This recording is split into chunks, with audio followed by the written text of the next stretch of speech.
Concernant cet achat PEA relaté dans cette vidéo YouTube il y a quelques mois, ainsi que sur ma page Twitter, sachez que j'ai souhaité acter ma plus-value. Comme évoqué dans cette vidéo YouTube, j'espérais faire un plus 20% sur mon capital initial placé. Du coup, comme j'ai finalement fait plus 39% sur ce placement Vika, en plus du copieux dividende perçu, je souhaitais donc sécuriser ma PV. Voilà, les sous-sous dans la popoche. Et concernant ces achats opérés durant la crise bancaire du semestre 1, que je vous ai partagé en direct sur mes réseaux sociaux, vous savez, lors de la crise où l'on vous prédisait la fin du monde financier. Ça va péter, vous attendez?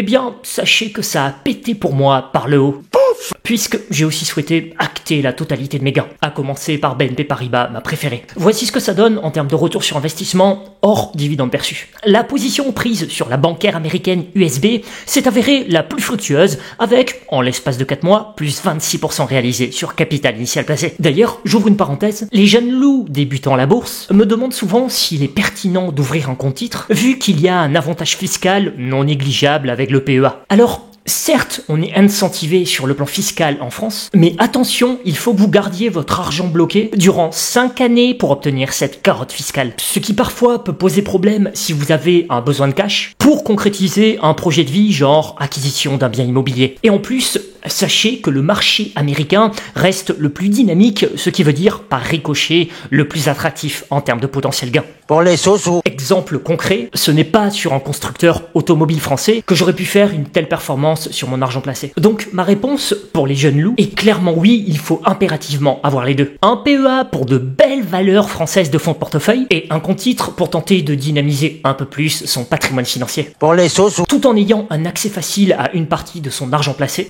si jamais vous aviez un besoin de liquidité sur les 5 prochaines années pour concrétiser un projet. Pour ma part, j'ai un compte titre chez DeGiro. Pour les nouveaux, vous aurez jusqu'à 100 € de frais de comptage offert avec mon lien en description. Parenthèse refermée, et pour clôturer mon préambule sur mes multiples prises de gains, mon objectif reste le même qu'avec la vente de Vika. Me reconstruire une poche de cash afin d'injecter de l'argent frais sur mes dossiers de prédilection si nouvelle pression baissière il y avait. Autrement dit, je souhaite prioriser les actions de grande qualité. En tout cas, prioriser les actions qui ont, à mes yeux, le modèle d'affaires le plus séduisant pour sublimer mon patrimoine financier.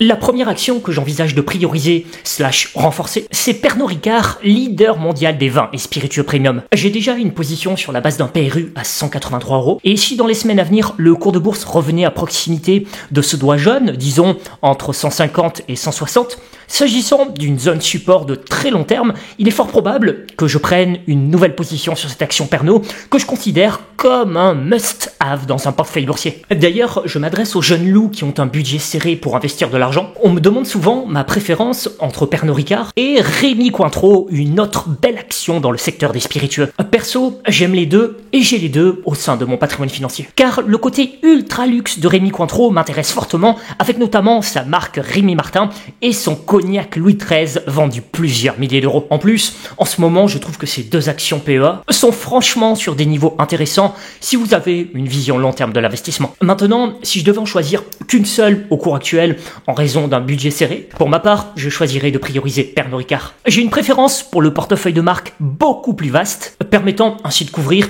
une plus large typologie de clients.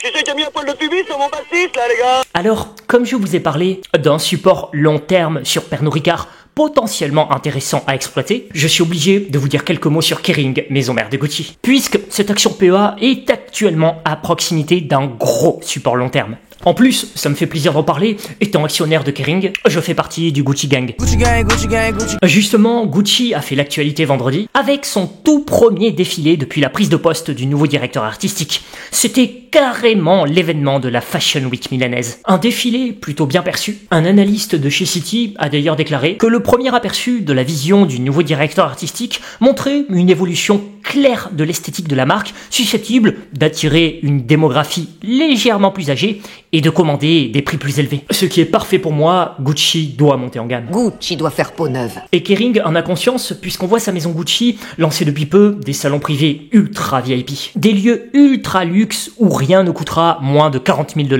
pour reprendre les mots du PDG de Kering, François-Henri Pinault. Le premier salon a été lancé il y a peu à Los Angeles. D'autres espaces privés vont ouvrir à travers le monde, comme à New York, Paris, Londres, Milan, Tokyo ou encore Dubaï. D'ailleurs, Tokyo c'est déjà fait. Après Los Angeles, Gucci vient d'inaugurer son second salon là-bas. Donc on voit clairement que Gucci souhaite prendre le virage de l'ultra luxe. Ce que je trouve personnellement très bien. Viser les ultra riches, c'est viser une clientèle épargnée par les incertitudes de la conjoncture actuelle. Raison pour laquelle, bien qu'un peu cher, j'adore l'action Ferrari. Pour ma part, je suis donc toujours in sur Kering sur la base d'un PRU de 480, malgré la pression baissière actuelle sur le titre. Car je continue de jouer le renouveau commercial et artistique de Gucci. Après, ayez conscience que ce n'est pas sans risque. Si échec du renouveau de la marque, le cours de bourse de Kering passera sous 400, comme Gucci représente une grosse partie du résultat net. En revanche, si renouveau artistique et commercial il y a, le potentiel est très important. Car le groupe Kering réalise déjà une belle marge, mais en plus il y a une amélioration possible de la marge avec la montée en gamme. Par ailleurs, la valorisation est clairement attractive si renouveau il y a. Au cours actuel, les actions Kering se négocient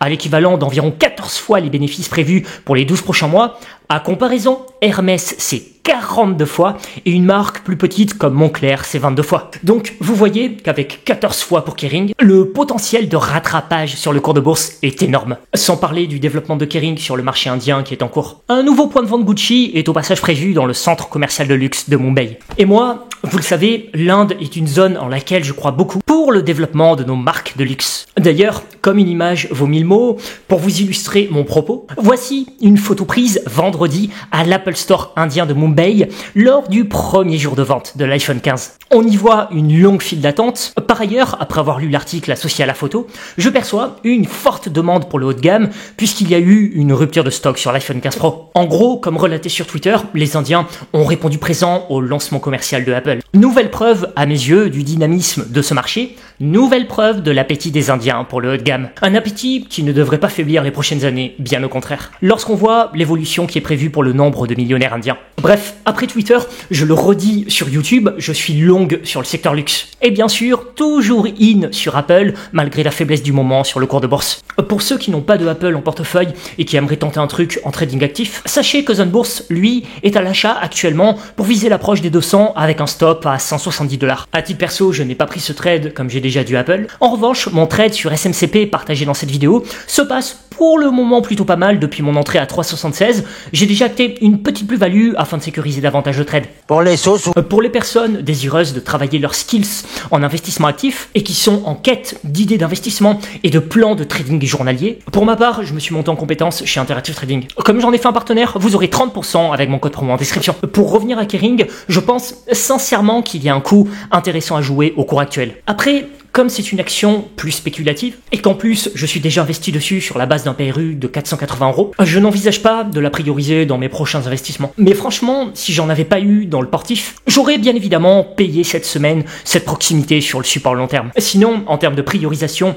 / investissement patrimonial de qualité, si poursuite baissière il y avait les prochains mois, s'agissant de lignes plutôt récentes, donc petites, au sein de mon patrimoine financier, j'envisage de réinjecter une partie de mon cash frais sur Porsche, ticker P911, et ASML. Après ASML, attention, il y a un risque géopolitique qui pèse sur le titre. Washington fait pression sur ses alliés depuis plusieurs mois pour qu'ils réduisent les ventes de composants de haute technologie à la Chine. D'ailleurs, souvenez-vous cet été, lorsque le gouvernement néerlandais a annoncé de nouvelles règles visant à restreindre l'exportation d'équipements liés au secteur des semi-conducteurs jugés sensibles. Mais au pire, pour les plus frileux sur le long terme, vous pouvez, pourquoi pas, envisager l'idée de la jouer en trading actif avec un stop loss à 530 pour viser un retour à 620. Si bien sûr vous êtes chaud en trading, sinon go vous montez en compétence. Dites-moi de votre côté les actions dont vous faites une priorité au sein de votre patrimoine financier. Et comme d'habitude, je compte toujours sur votre like si bien entendu vous avez apprécié mon contenu.